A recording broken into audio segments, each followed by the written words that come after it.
BFM Business, tout pour investir. Lorraine Goumeau. Vous êtes dans l'émission qui s'occupe de faire de vous des meilleurs investisseurs et des meilleures investisseuses. Vous participez à notre antenne, vous réagissez, vous avez des questions ou même des idées de sujets que vous souhaitez qu'on aborde. Vous nous écrivez à l'adresse directe @bfmbusiness.fr, mais aussi par SMS au 732-16, le mot business suivi de votre question, ou vous pouvez, pendant le direct, m'écrire sur LinkedIn. Je lis vos questions, elles viennent alimenter notre pompe à questions. 10h31, c'est l'heure de vous donner votre petite dose d'économie. Tout pour investir. Dose d'économie. Bonjour cher Nicolas. Bonjour. Dose d'économie, à défaut de vous donner une dose d'essence à la pompe. On va parler du prix plafond à 1,99 € le litre de carburant qui pourrait disparaître chez Total Energy. Le PDG du groupe, Patrick Pouyanné, menace de revenir en arrière. Mais que se passe-t-il ? Il revient en arrière si les projets de taxes sur mesure prévus pour son secteur sont effectif en 2024. Alors il pense à la démarche de 2 députés Renaissance qui ont glissé un amendement à la loi de finances 2024 qui est examiné à compter d'aujourd'hui en commission des finances de l'Assemblée nationale pour reconduire en 2024 la taxe dite exceptionnelle qui avait frappé le secteur énergétique en 2023, en l'occurrence les groupes pétroliers et les producteurs d'électricité. Et puis la nouveauté, c'est que là on veut rajouter une couche de fiscalité sur les marges des raffineries. Alors c'est vrai que le raffinage, qui a connu des années de vaches maigres, voire de marges nulles, évidemment a fait une belle année en 2023. Et donc l'idée d'aller taxer les raffineries, 2 raisons qui poussent Patrick Pouyanné à dire que si c'est le cas, eh bien on pourra s'asseoir sur le prix plafond à 1,99. C'est pas très stratégique d'aller surtaxer les raffineries, parce que d'abord ce sont des marges qui sont très fluctuantes, il y a des très bonnes années, des très très mauvaises années. Puis il faut voir que c'est un secteur considérablement affaibli en France, il doit en rester 3 des raffineries, il a été divisé par 2 en l'espace de moins de 40 ans. Si on veut qu'il n'y ait plus de raffineries en France et qu'on soit contraint d'apporter 100% des produits finis, eh bien effectivement on peut continuer à surtaxer comme ça de manière un petit peu à différencier le secteur. Alors dans la même veine, ou plutôt le même d'Eric, c'est le patron d'Air France, Ben Smith, qui s'élève contre des projets de taxation. Alors qu'est-ce qui se passe là ? Lui, il dénonce la fameuse taxation des concessions prévue sur les aéroports et les sociétés d'autoroutes. Projet de taxation où on a glissé les gros aéroports pour éviter qu'elles ne soient considérées comme une taxation exclusive sur les autoroutes et qu'elles se retrouvent anticonstitutionnelles. Et donc, on sait que dans le cadre des aéroports, tout sera répercuté sur les compagnies aériennes, tout sera donc répercuté sur le prix des billets. Et donc, la perversité de ce dispositif, c'est que les seuils de taxation ont été installés de telle sorte que ne soient concernés que Roissy, Orly, Nice, Marseille et Lyon. Ce qui veut dire qu'il y a une concurrence déloyale par rapport à des compagnies qui opèrent sur des aéroports plus petits, comme Ryanair par exemple, à Beauvais, qui ne sera pas concerné.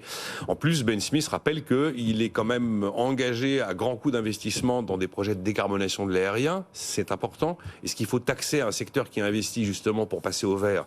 Pas certain. Et puis il y a un problème de compétitivité. Air France ne va pas du jour au lendemain abandonner Nice, Marseille, Lyon, Orly, Roissy. Mais il y a des compagnies étrangères qui pourront très bien continuer à voler en se passant de certaines plateformes aéroportuaires. Et donc, évidemment, c'est un triple signal, concurrence déloyale, R&D sur la décarbonation et compétitivité française qui, derrière ce projet de taxation, est posé. Bon, tension entre les grandes entreprises et puis Bercy. Tout ça se passe dans un contexte où l'incertitude est un son comble sur ce que va nous coûter l'énergie. Évidemment, depuis 3 jours, depuis qu'on a un conflit israélo-arabe, on est amené à se poser la question de savoir jusqu'où ça peut avoir des répercussions sur le prix du pétrole. Alors le prix du baril s'est pas envolé, comme l'écrivaient certains titres de dépêche. On est aux alentours de 88 $ le baril. Voilà, on n'a pas fait du plus 10 $ ou plus 15 $ en une journée, ce qui a pu se voir par le passé. Mais il se trouve que cette attaque, cette offensive, cette guerre, je ne sais pas quel mot il faut utiliser, intervient exactement 50 ans, jour pour jour, après la date du 6 octobre 1973, ce fameux conflit, cette guerre du Kippour, qui a quand même été le point de départ du premier choc pétrolier. Donc oui, ça intervient à un moment en plus où le marché de l'énergie et le coût de l'énergie, notamment du pétrole, est particulièrement incertain. Il est à peu près certain quand même que ça va avoir un impact sur le prix du baril qui va augmenter. Bon, face au sujet des carburants, il y a une nouvelle note du groupe de réflexion Terra Nova qui est publiée aujourd'hui. Est-ce que vous pouvez nous la résumer rapidement ? C'est pas compliqué. Alors, avec quelques enseignements sur le passé, Terra Nova veut ressuscité l'idée de la taxe flottante sur les produits pétroliers. Aujourd'hui, c'est la TICPE. À l'époque de Lionel Jospin, 2000-2002, c'était la TIPP. Enfin, c'est à peu près la même chose, excepté qu'aujourd'hui est venu s'ajouter une couche de taxe au-dessus, qui est un peu la cerise fiscale sur le gâteau, sur la taxation. Bah oui, parce que quand vous avez une hausse du prix du baril avec le phénomène de surtaxation à la TVA, vous avez des répercussions plus importantes à la hausse sur le prix final payé par les consommateurs à la pompe. Bon, l'idée de la TIPP ou TICPE flottante, c'est pas nouveau. On l'a fait pendant 2 ans. Si on s'est arrêté au bout de 2 ans, il y avait des raisons. Bruno Le Maire a réagi alors que la note n'est publiée qu'aujourd'hui en disant qu'il n'était pas favorable à cette idée parce qu'on sait que ça coûte très cher aux finances publiques, avec des effets souvent assez limités sur le nombre de centimes qu'on va économiser sur le litre de carburant. C'est 2, c'est 3 centimes, pas tellement plus. Encore une fois, c'est une mesure qui cible tout le monde, qui ne cible personne, justement, alors qu'on ne cesse de répéter que sur ces sujets-là, il faut des mesures ciblées. Et puis, sans oublier évidemment le contre-signal prix sur les énergies fossiles, même si je sais que ce n'est pas la préoccupation de tout le monde, mais en tout cas, ça en fait partie.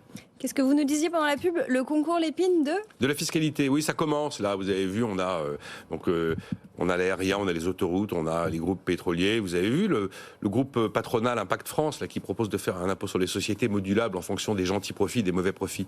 Alors, les gentils profits, c'est 20%, ceux qui vont aux salariés à l'investissement. Les méchants profits, c'est 30% quand ils vont en dividende. Il y a comme ça plein de choses qui vont surgir. On n'a pas fini de s'ennuyer. Il reste quelques mois avant Noël. Bon, on s'ennuie pas tous les jours. En tout cas, à 10h30, c'est votre dose quotidienne d'économie. Merci beaucoup, Nicolas.